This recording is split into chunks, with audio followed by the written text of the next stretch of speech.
tim Dedi, atau Dedi Mulyadi. Satu tekanan kali ini, baik sekali. Berduel di sana. Dibuang saja tadi tim Dixon. Pemain keluarga negaraan Singapura, naturalisasi dari Nigeria, Bu. Baik sekali sejauh ini. Dia masih di 3. PSS masih mencoba bagaimana mencari titik lemah daripada Persitara. Mereka melakukan passing-passing bola pendek maupun juga bola-bola jauh. Ya, kita lihat bagaimana nih soloran. Satu pelanggaran nampaknya tadi. Harus dihentikan. Laju dari pemain Sleman oleh Dedi Sutrisno tadi. Kalah sprint nampaknya tadi. Ya, satu tackle yang sangat terlambat. Cermat tadi. Persitara kali ini lakukan tekanan tadi. Satu pelanggaran kembali dilakukan oleh Hoirul Anam nampaknya tadi.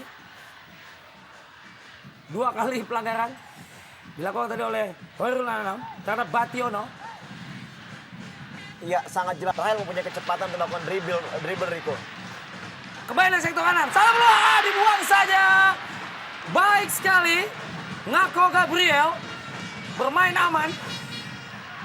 Ya, satu poin positif yang saya lihat dari Fajar Rico, bagaimana dia memberikan umpan selalu berbahaya yang Lakukan oleh Fajar sering gagal dimaksimalkan dengan sempurna oleh Mamadou Niane. Cedera nampaknya. Ya, Gabriel Ngako. Jadi benturan tadi.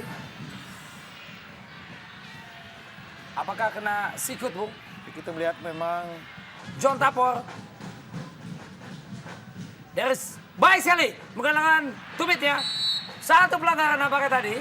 Iya, kita lihat bagaimana kerjasama sangat baik yang dilakukan oleh John Takfor. Begitu juga dengan Bationo. Dengan melakukan back kill, kita Bationo mengembalikan bola. Namun kita di sini bagaimana pemain pertahanan daripada PSS melakukan tarikan atau dorongan terhadap John Takfor. ya, saya pikir gerakan tangan dari Anderson da Silva memang ritme terbaik mereka. Karena ada banyak serangan-serangan yang mereka bangun itu tanpa desain yang bagus. Dan sekarang pun dalam situasi sebagai tim tamu, anak-anak Persitara Jakarta Utara justru tampil lebih tenang, lebih terpola, dan lebih lepas dalam membuka dan membangun serangan demi serangan. Kita lihat satu pelanggaran tadi. Ya, sangat keras kita lihat bagaimana Oyedepo mengganjal Yaso. Pada saat Yaso berlari, kita lihat ini sangat-sangat bahaya tackling yang dilakukan. Namun kita lihat memang wasit menganggap bahwa dengan peringatan sudah cukup untuk pemainnya juga. Bukan hal yang aneh lagi, Bung. Sekarang kalau kita lihat kaum wanita untuk datang ke stadion. Bung Feve, bagaimana mencermati selalu? Iya, saya setuju Riko. Sebenarnya kondisi yang sekarang kita lihat di bagian di lapangan juga udah semakin banyak wanita berani untuk datang ke stadion untuk menonton langsung pertandingan. Ini adalah indikasi bahwa mereka udah merasa sepak bola kita udah begitu juga nyaman untuk kaum. Dari sektor kiri, kita lihat penjagaan yang begitu longgar. Bukan juga satu pelanggaran, wasit Subandi melihat benturan pemain. Oh, Harus dihentikan nampaknya, Bu. EBNJ tadi coba memprotes, memegangi tangan wasit agar tidak masuk ke sakunya untuk mencabut kartu kuning. Ya, bagaimanapun juga keputusan wasit harus diterima. Kita lihat bagaimana gerakan dari EBNJ sebenarnya hanya dengan pelanggaran yang ringan menurut saya. Dia menahan gerak lari daripada Fajar. Namun kita memang mungkin ada indikasi bahwa sikut dari EBNJ masuk ke wajah daripada Fajar, sehingga keputusan Subandi untuk memberikan kartu kuning sangatlah tepat apabila memang itulah anggapan dari Subandi. Kartu kuning pertama dalam pertandingan kali ini dikeluarkan wasit Subandi terhadap EBNJ. Coba kita lihat tayang ulangnya ini.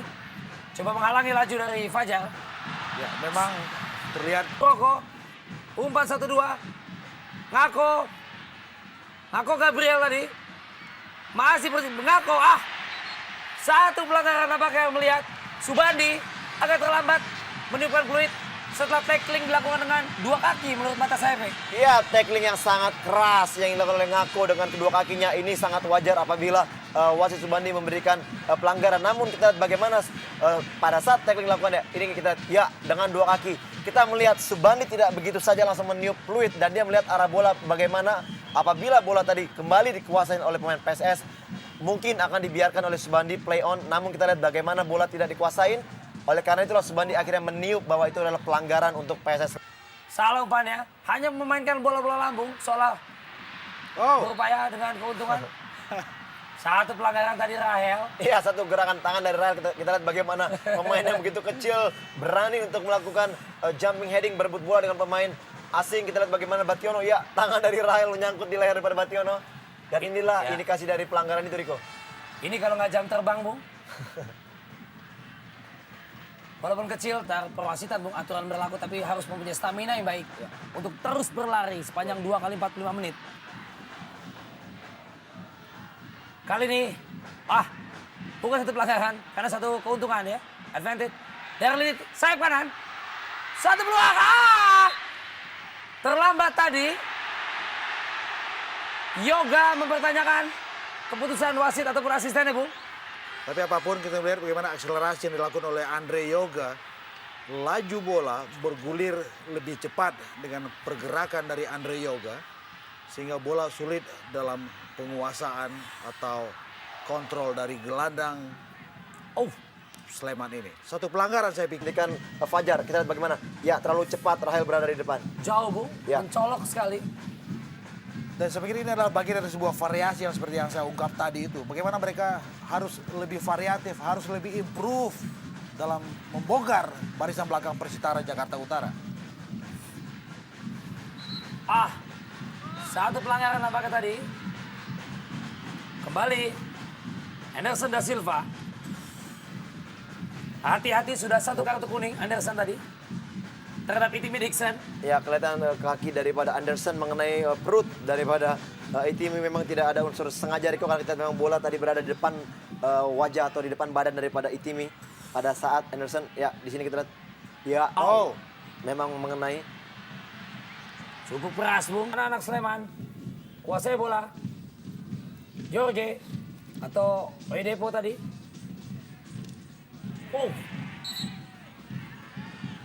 Satu keunggulan atau satu keuntungan tentunya tadi. Wasit melihat mungkin terlalu tinggi. Mengangkat kaki tadi anak-anak Persitara. Sedikit membahayakan saya pikir. Inilah tayangan ulangannya.